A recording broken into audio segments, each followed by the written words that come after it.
My friend.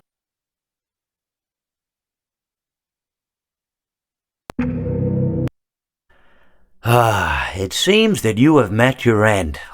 What a pity. I don't feel too bad about it, though. After all, if it weren't me, it would have just been one of the others, I guess.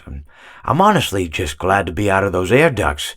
It's not easy for a hippopotamus to fit up there, and not easy to get down either, and not as young as I used to be, as you can see.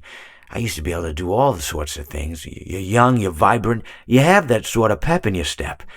It reminds me of a conversation I was having with one of my good friends, Orville.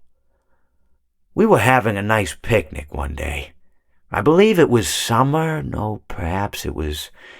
Was it the fall? Yes. It was the fall because the leaves had turned already. But I said to Orville, I says, Orville, I have a story to tell you. And Orville looked at me, kind of odd and said, what's it about?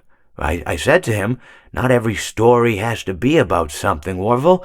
Sometimes a person just wants to talk. Why does everything have to be a story? I said to him. He just looked at me and he said, well, you said you had a story, and, he was quite right. I did, in fact. I told him I had a story. I suppose if a person just wants to talk, then it's best to not announce that you're telling a story. Telling a story does come with its own pressures and expectations, I suppose. After all, if you're just talking to a friend, and there's no more expectations than if you were talking into the wind. Words by themselves aren't expected to carry, aren't expected to stick. But if you announce you're telling a story, well then, there'd better be a point to it all, No one wants to sit and listen to someone ramble on and on and on with absolutely no end in sight. So, it's good to be mindful that when you tell someone that you're about to tell a story, that you have something to say.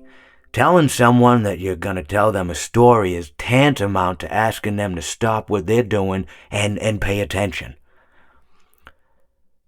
You're basically saying, hey, buddy, stop everything. Stop what you're thinking. I have a solution to everything.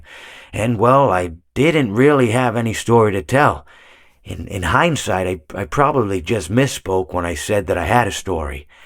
I think it would have just been better to tell Orville that I wanted to tell him something rather than tell him that I had a story. But, even then, it might have put too much importance on the whole thing. Either way, it was quite a nice day. I remember that we were drinking tea.